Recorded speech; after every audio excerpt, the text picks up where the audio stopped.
All right. Thank you, Dr. Hanssen, so much for being on our show today. I'm so glad to be here with you. So we are talking about freedom this month. And if anyone's ever taken your class before, if we have any listeners who have taken your class before, you always start your class with this timeline.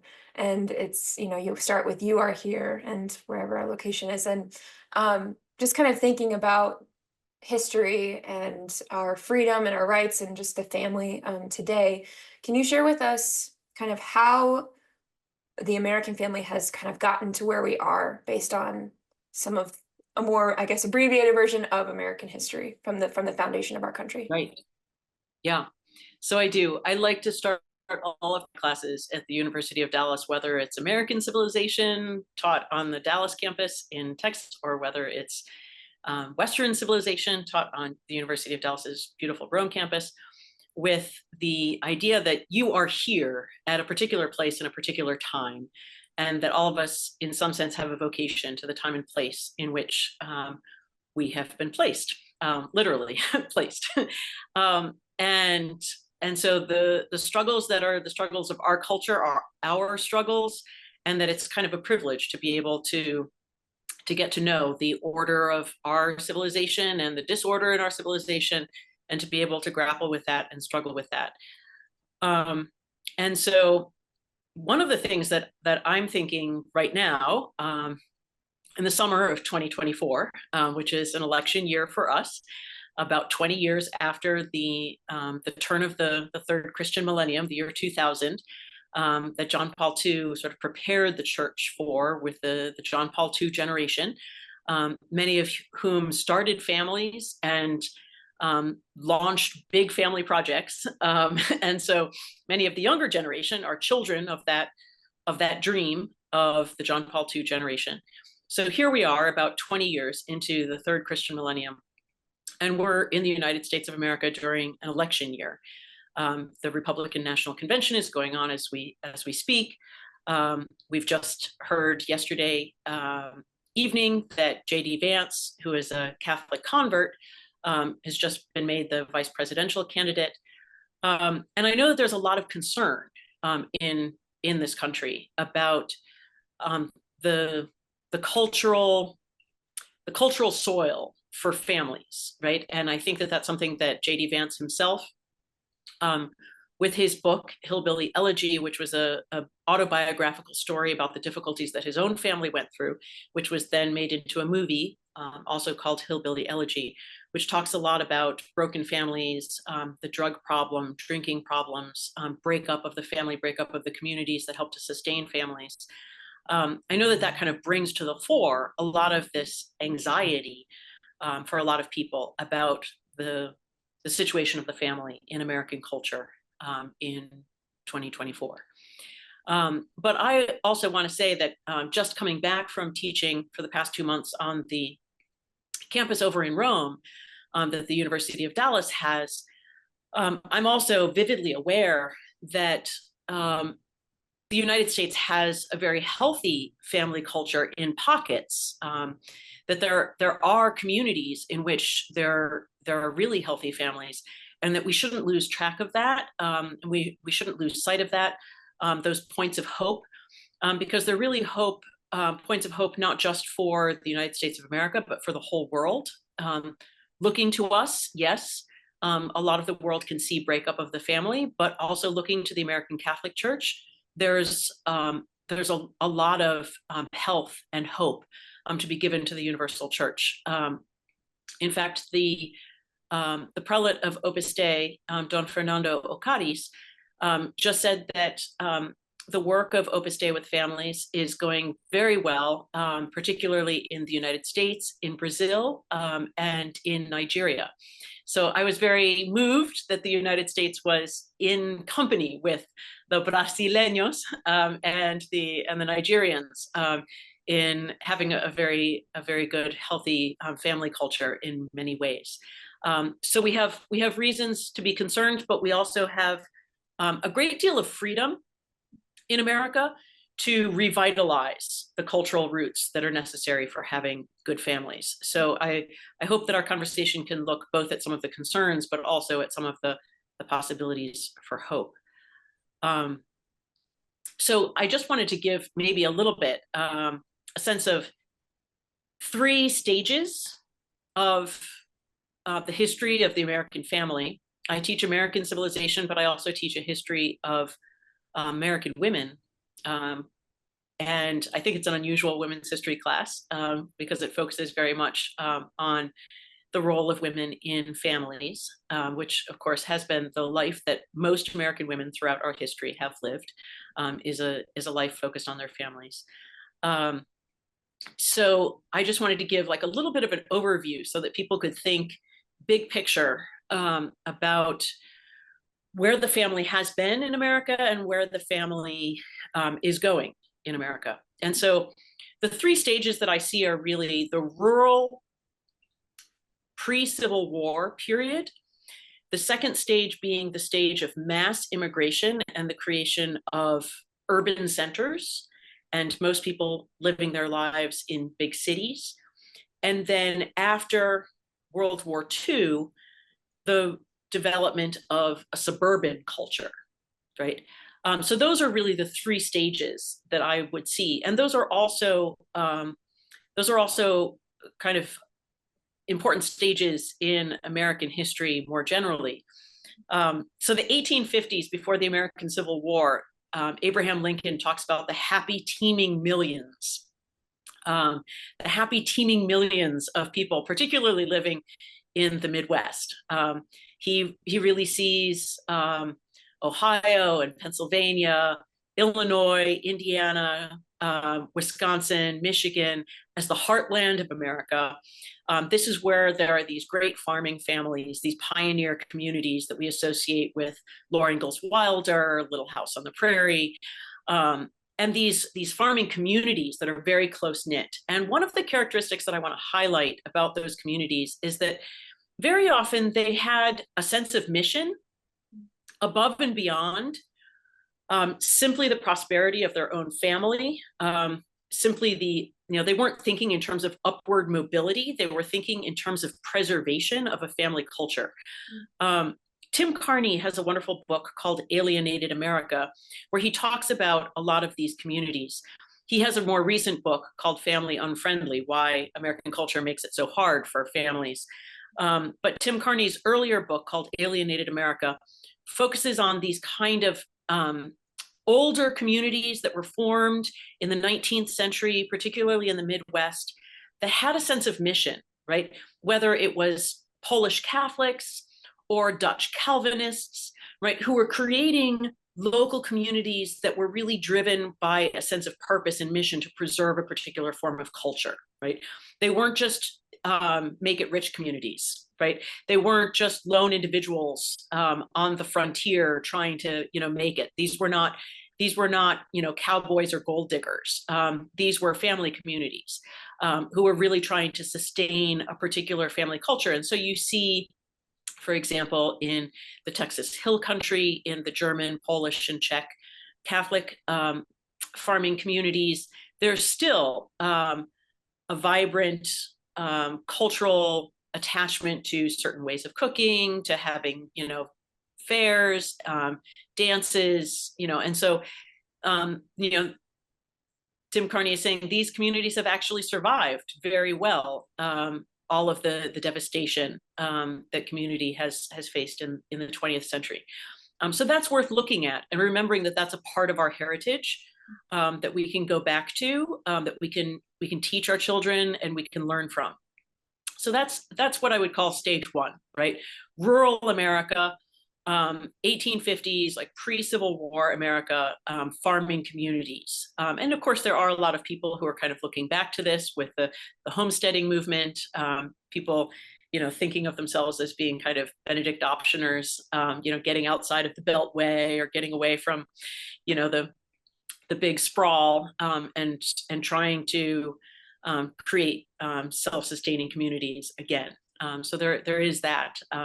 There is that ideal still, just as there was in the 1830s with a lot of Catholic back to the land efforts. Mm-hmm. So the next stage really introduced something new in American history. I would say the stage from 1870 to to 1925, which is the stage of mass migration into the United States, most of it Catholic, most of it coming from Latin and Southern Central and Eastern European countries. So a lot of Italians and Greeks, a lot of Slavs, whether it's Croatians, Serbians, Poles, Ukrainians. So there was a huge shift in migration. It wasn't any longer primarily from the British Isles, but it was primarily coming from Catholic countries. And they were not primarily moving out to these farming communities of the Midwest. Many of them were so poverty-stricken in Europe that they were not able to afford land, and they just settled down in the developing cities and got jobs in factories. So just at the time when the American economy was shifting from a rural and agricultural economy in the 19th century to a manufacturing and commercial economy in the 20th century, this mass migration provided workers for that movement. And so that's when, for the first time in the 1920s, the majority of Americans started living in cities. And that had not been true before the 1920s. And so the experience of family in a city, right, is a new experience for America at the beginning of the 20th century. And I think that there's pros and cons, right, to American life in the city. And you have those pockets, whether it's, Little Italy or the Irish south side of the tracks in Chicago, right? These close knit, you think of like, Chinatown or these close knit urban communities. Sometimes they're referred to as ghettos and, produce a kind of ghetto mentality. But at the same time, there's a very close-knit community going on there, which is sometimes idealized in movies like My Big Fat Greek Wedding or Return to Me or something like that, like where there are these close-knit families, right, that are kind of idealized by white Anglo-Saxon Protestants who have kind of lost that sense of the larger community beyond the little nuclear family. So that's a very important time in American history when Catholic immigration was really sustaining the enormous population growth, both by immigration and by birth rate, because the white Anglo-Saxon Protestant birth rate had already started to plummet in the 1870s. Also, the African-American birth rate had started to plummet in the 1870s. And so the birth rate was really being sustained by this wave of Catholic immigration.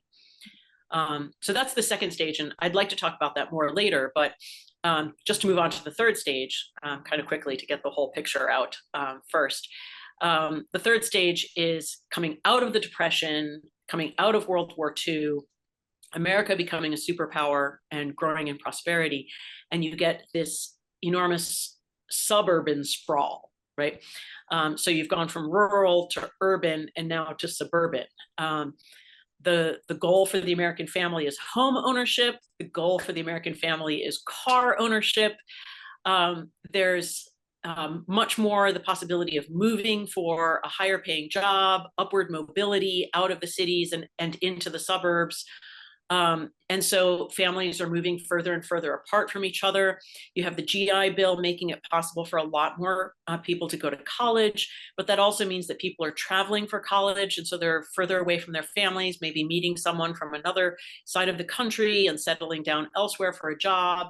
So you'd have sort of one generation living on the East Coast, then maybe going to a Midwestern school like Notre Dame, meeting someone from the West Coast and trying to find a job, who knows where.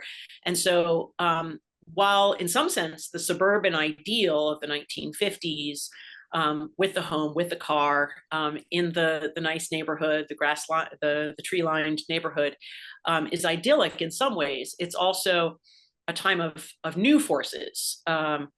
I would say the forces of mobility, both economic and geographical mobility, which are kind of ripping the family apart as well.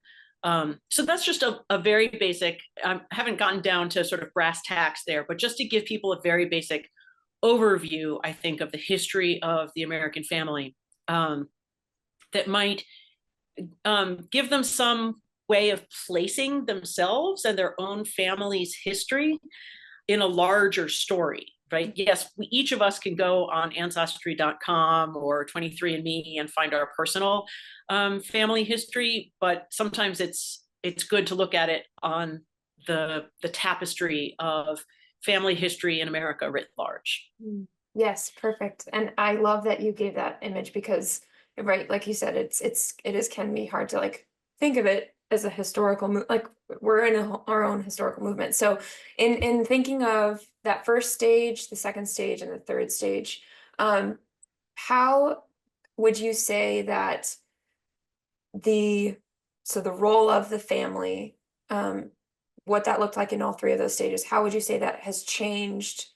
You mentioned already, like being more separated, all those things growing apart. I guess what I would ask is, the role of the American family, how is that, let's say, how's that unique according, like with keeping in mind that those three parts that you told us about history? Well, I think the American family, both in the 19th century with the great evangelical awakening. So you have the Great Awakening in the 1700s, and then the Second Great Awakening in the 1800s. The evangelical awakening in Protestant circles definitely gives the family a kind of what I described larger mission, larger than itself mission, right? So that the goal of the family is not simply its own prosperity or its own upward mobility, right? But that the family is at the service of something larger than that. And I think that you even see that in the immigrant communities in the 19th century, with the development of the parochial school system in the Catholic communities, which is absolutely a kind of world historical special achievement, right?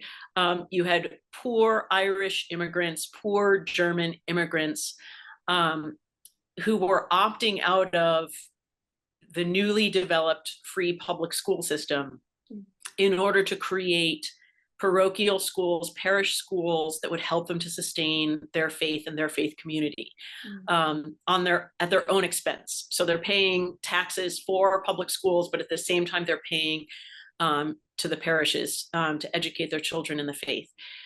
So in both of those cases, right, in the evangelical Protestant circles and in the Catholic immigrant circles in the 19th century, you see this mission-driven, faith-driven family, right, which is trying to achieve something greater than simply its own prosperity or its own upward mobility.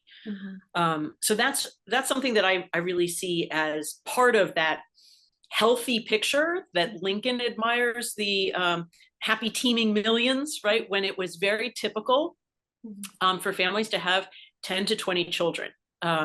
And sometimes we associate this primarily with rural communities and agricultural communities. You're sort of producing your own workers for the farm. But there's more to it than that, right? There's very much the idea of raising up children for God. And this vivid sense that children do belong to the parents, but they don't only belong to the parents. That you're raising up, as it says in the Old Testament, raising up progeny for the Lord. And that kind of language was common to both Protestant and Catholic populations in the 19th century.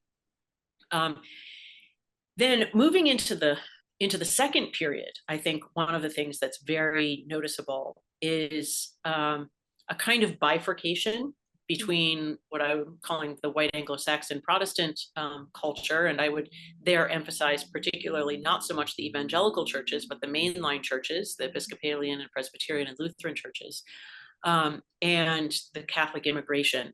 You get a kind of bifurcation, and two different things are happening in the family simultaneously. And so this is when you get in the mainline Protestant churches, a little bit of racism, a little bit of the contraceptive mentality, a little bit of that eugenics mentality that we really see coming to the fore in the Nazi movement, of concern about these darker peoples from Latin countries or from Eastern and Southern Europe. And so you start to get a conversation at the beginning of the 20th century about contraception. So at first, when contraceptive methods were being explored, at first the feminist movement is very opposed to them, and they work to get anti-obscenity laws on the books so that you couldn't advertise contraceptive devices. But gradually this racist and eugenic contraceptive mentality, right, becomes a part of, I would say, the white elite of America. And so there's a real tension there in the 1930s, 1920s, 1930s. You see this going on both in Great Britain, Germany, and in the United States. The rise of this kind of contraceptive mentality in some of the population, which is why I emphasize that the population growth, not just by immigration, but by a healthy birth rate, was mostly sustained during those years by the Catholic population, which was significantly contributing to the overall prosperity of America. Then in the third period, you have to look at the post World War II period, where you have this move into the suburbs, the home ownership, car ownership, a little bit more of this emphasis on prosperity and upward mobility. And this goes along with the invention of the contraceptive pill, the legalization of the pill, and a kind of broad acceptance of the pill in Protestant and Catholic America, which has really transformed our birth rate. Our birth rate has been dropping ever since the 1870s, 1880s, 1890s. Yes, there's a little bit of a baby boom during World War II and the kind of euphoria of victory in the war and post-war prosperity. But that is really a blip on an overall trajectory downwards of births across the entire 20th century. People will sometimes talk about a baby boomlet at the beginning of the 21st century, but that's even smaller than the baby boom of the World War II period, and really statistically and demographically does not change the downward movement there. So I think that that's something that anyone who's thinking about the family has to be aware that we are, whether economically or culturally, socially, we're creating a culture which is not a culture of life. It's not promoting a healthy birth rate, a birth rate that can even sustain or replace itself. So that's a big time story for the family. Yeah. Well, and so just looking at this whole progression, it seems like the pendulum has been up here and now it's swinging. Do you think now in 2024, where do you see us going? Yeah. Because as the American family, because I mean, yes, it sounds very sad, the birth rate's dropping and declining, and Right. but then you hear the stories of people trying to go homestead or trying to do things that are kind of where we began as a country. Do you think that will have a positive effect going forward, or do you think it's going to take some time? Well, I think America is very bifurcated, right? It's very divided at the moment between people who still have a kind of euphoria about progress and technology and think that any technological problem we create can be solved by some technological solution. And what goes along with that is technologizing our bodies, right? You can technologize fertility out of people, right? And of course, this has really come to a head with the whole transgender movement, where you're literally not just hormonally shutting down women's fertility, but you're also surgically mutilating children to make it impossible for them ever to have children in the future. So you still have part of our population that has this kind of 19th century mentality of all technology is progress, right? And anything we can do, we should be allowed to do. Like, if you can shoot someone up with transgender hormones, then you should be allowed to do that, right? But I think there's a large part of our population, Protestant and Catholic, and non-believing, who have really embraced like the natural rhythms of the human person and recognize that when you try to technologize biology, when you try to technologize the human person, right, that you're really destroying more than creating, destroying our capacities rather than facilitating and enhancing our capacities. And so I do think that there's a kind of bifurcation between those who still believe in that kind of movement and those who really see the freedom in America not as a freedom to do whatever we want with technology, even to ourselves, but the freedom to be able to create self-governing communities at the local level, at the state level, even through federal legislation, that it's really the right to self-govern in ways that are humane and promote human flourishing. So I wouldn't see this as like liberal and conservative. I think in some sense there are two different visions of liberty, right?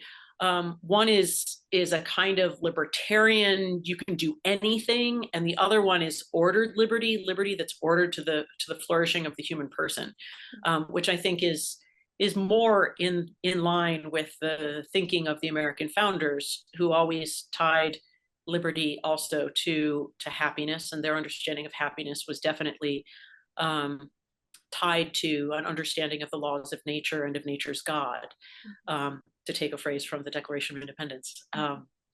So I think there's still hope, but we're standing on a precipice. We're standing on the kind of edge of a chasm, and we can, as a culture, we can go either way. I think many wise souls in the past have said, sin is new, evil is new in every generation. It's not going anywhere, right? But freedom is also new in every generation. And so I don't think we're inevitably going in one direction or the other. I think it really is up to the choice of the next generation. Great. And speaking of the next generation, what can parents do? What can families do to kind of encourage that kind of going back to that mission sense of how, like, our families have a sense of mission? How can parents help foster that in their own families? Yeah. So I think two things in particular. One is prioritizing family connections in every decision that we make. So whether it's college, whether it's jobs, whether it's moving, whether it's getting a new house, whether it's getting a new car, prioritizing family questions, family connections in every decision that we make. I was very blessed growing up with some very stalwart aunts, right? My mother's sisters, and these ladies, they knew how to sustain family. They devoted themselves completely to homemaking, and the education of their children. They devoted themselves completely to Sunday dinners, to family gatherings on the 4th of July and Thanksgiving and Christmas and Easter. And that commitment that they had to big family gatherings, where there's more kids than grownups, and so a fair amount of chaos and destruction of your nicely ordered home. Their commitment to those family gatherings over the course of their lifetime has created another generation that is also very committed to getting together with cousins to go camping, getting together with, cousins for a hiking trip. We used to always, one day in the fall, my mother and my aunts would just say, today is Hooky Day and we're all going to go hiking in the Blue Ridge Mountains. And you never knew when that day was, but you woke up and suddenly you were piling in the family van with the cousins, to go hiking and see the fall foliage. And that was just spectacular. So prioritizing family and living near family, even if it means, other aspects of life are not, ideal, because families really create a kind of aristocracy. It just is true that when you have intact families in one generation, it helps to create intact families in the next generation. And intact families give you a social network. Intact families give you economic opportunities. Intact families give you example of models of virtue and resilience that will be very valuable in so many episodes in life. So prioritizing family, I would say. And then secondly, always realizing that that the father in the family, that the mother in the family, right, are not the primary parents of the children, that the primary parents of the children are always God, is always God, right? The 18th century, our founding fathers, they had a wonderful phrase that they used to use all the time. They would refer to God as the great parent of the universe, right? As you can kind of hear them rolling their R's in a kind of 18th century English, speech. But John Adams and Abigail Adams, the figures of the 18th century in their correspondence, when they refer to God, they always refer to him as the great parent of the universe, right? And so this is very important for parents to always remember that children are not theirs. Children belong first and foremost to God. That children are not accessories or possessions to do with what we want. And that we have to raise up children to God, because we're only ever procreators of children. We're never the creators of children. Our founding fathers had it very clear. The Christians who founded this country had it very clear that while we may help to create the body, only God creates the soul, and the soul is the most important part of the person. And so having that sense of mission, that's really what family is about, is raising up souls for God, is a very important, it's a very important balance, because if you focus so much on family, but you think of family as your own little project or your own little possession or your own little accessory to your lifestyle, right? Then that's not healthy either. And that needs to be balanced by the idea that God is the primary father of every family. Wonderful, beautiful. So there's a lot of current events that are happening right now that have been pretty intense in our American history, I think. And how would you suggest kind of parents going about discussing with their children what's happening now, in the light of history, in the light of our nation, to help them to see the importance of it, not just kind of pushing it aside, because I think history is extremely important for us to understand what's happening now. But obviously different ages, but let's say there's a child who's seen the news, and how would you suggest parents kind of going and discussing the current events, and then also referring back to, our history? So strangely enough, while we might think of this as something that we're facing primarily in the 21st century, with the ubiquity of the news and the ubiquity of cell phones and this age of intense information and intense images, always being bombarded by images, this is actually something that Alexis de Tocqueville, the French travel writer who came to the United States in the 1840s, was already writing about with regard to American families, that he was very intrigued by the style of education that he saw going on in the American family.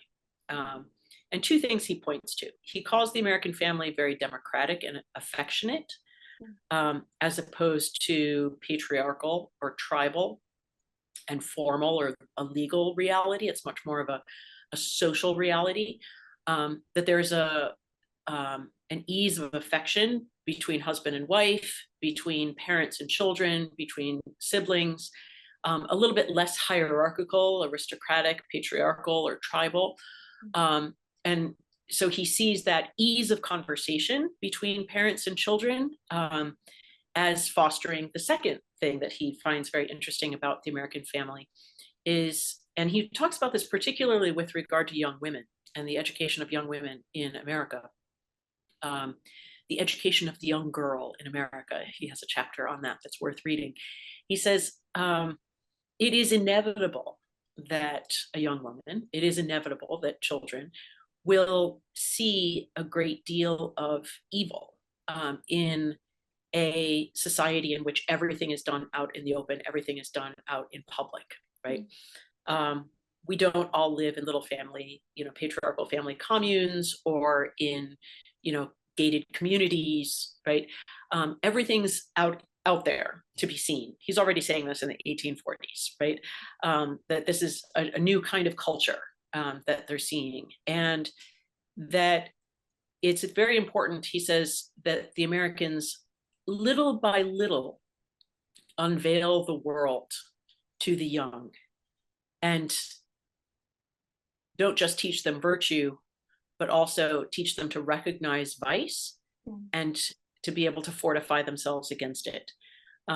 He says it's much better to fortify them interiorly against vice than to hide vice from them or to protect them by keeping it, far away and at bay. It makes for interesting reading, right? And I know that could be really controversial.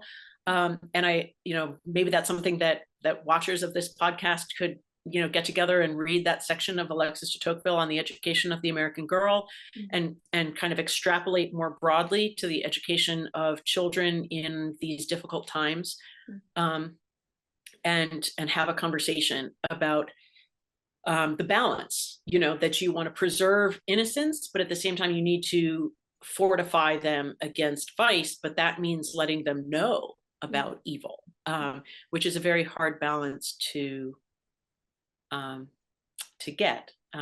Again, I go back to the importance of mothers devoting themselves entirely to the home and to the education of their children. Value for the homemaker and full-time mother, vocation, I think is really necessary because that's a pair of eyes that's 24/7 on what's going on in the home and also what's going on in the faces and the eyes of their children to know, how to strike that balance, because that balance is going to be different for every child. That balance is going to be different for every family. And, you have to have an intelligence worker before you can make executive decisions. And the mother's the intelligence worker. She's the one who kind of knows what's going on, if she's really, 100% full-time observing, what the children need. Oh, great. And actually, it's funny that you mentioned the book Alexis de Tocqueville, because I just got this really nice version of that book of Democracy in America, and I started reading that section because I was like, oh, this is interesting. It's a little different, but it's people should realize that Alexis de Tocqueville is huge, 2 volumes, Alexis de Tocqueville's Democracy in America, but each chapter is very short, and you can look up topics in the chapters and then just read a super short, almost just a paragraph or 2 paragraph long chapter of Alexis de Tocqueville on a topic that interests you. So it's a very handy handbook to American culture, written by a Frenchman in the 1840s of all things, but it does make for great reading. And yes, that section on the American wife, and how the American woman is very resilient, moving from poverty to prosperity and back to poverty again and back to prosperity again, and basically able to live either, with aplomb. And then the education of the American girl, I have always found very interesting. I love to teach those in my American women's history class. Do you have any other recommendations for historical literature or even primary sources that parents could read that would help them just kind of have a better understanding of our history or even the family? Yeah. Two that stand out to me. Actually, I have a lot. I'm a college professor, so I got lots of books on, but there is, there's this book called The Diary of Martha Ballard. And Martha Ballard was a midwife in the 1770s, so right around the same time as the American Revolution. And Harvard women's historian Laurel Fletcher Ulrich, who is a Mormon and mother of 6 herself, I believe, kind of deciphered this midwife's diary. And it's just an incredible tale. It's an incredible story of her work in a small community and getting to know the families of that community, working basically as a nurse practitioner and midwife. That's also available as a video. So you can look up Laurel Fletcher Ulrich, The Diary of Martha Ballard. And I think just that centrality of the women's network around childbirth and how beautiful that is. I think Laurel Fletcher Ulrich has really looked at that with the best kind of feminist eye, right? In the sense that this is such a women's contribution to the strength of a community. So that's one. And then a little bit more easy to read and colloquial, easy to find, is your little Laura Ingalls Wilder Little House on the Prairie books, starting with Little House in the Big Woods. I think that people underestimate that children's literature, underestimate it, and don't realize how well composed, how well thought out those books are. For example, Little House in the Big Woods literally teaches the 4 primary virtues as it takes a young child through the 4 seasons, right? So as it's taking you through autumn, winter, spring, summer, it's also taking you through prudence, justice, fortitude, and temperance. And so it really is a teaching book. And it shows just how much of our primary moral education is taken care of in the family and can't be outsourced, right? That really it is, it's an intensive moral formation just in the family. I like to say, looking at my own sisters' big families, I like to say, you're teaching them a pre-moral lesson just by having another baby sister or brother, because the moral lesson, the first moral lesson is do unto others as you would have them do unto you, right? Basic fairness, do unto others, right? But the pre-moral lesson is that there are others. Yeah. So if there aren't others, you never learn the next lesson, which is do unto others as you would have them do unto you. So so every time a new baby comes into the family, you're made more aware of the fact that you're not the only person in the universe, which is like morality 101. Awesome. Okay, any final thoughts on the American family, on our history that you want to share with our audience? Well, I think as Americans, we should be aware that we come from a long line of strong women. And whether it's Abigail Adams or Harriet Beecher Stowe or Laura Ingalls Wilder, right? We come from a long line of strong women. They have contributed a lot to sustaining a family culture through times when we really see family culture breaking up. And so that we should be proud of that heritage, and we should teach that heritage to our daughters. Okay, last question. This is a bonus question. It doesn't have anything to do with the theme that we're talking, but how has Mary been a mother to you? How has Mary been a mother to me? Well, I am very grateful to the fact that my family always had the habit of saying the family rosary. Not every day, but usually every week, and definitely on family trips and family vacations. And that very quiet, repetitive way of placing all of a family's concerns in the hands of the Blessed Virgin Mary so that she can take them to Jesus, has really, I think, sustained my family in peace and serenity through difficult times. And I know that my non-Catholic grandmother, when she was living with us in her old age, used to find it very peaceful just listening to us praying the family rosary together. It's not very emotional, it's not very charismatic, but it's very steadying. It's very solidifying. And so I don't think that I could be the sort of happy history professor that I am without having Mary as our mother. Well, thank you for sharing so much. And thank you so much for being on our show today. Thank you so much for having me. This was a blast.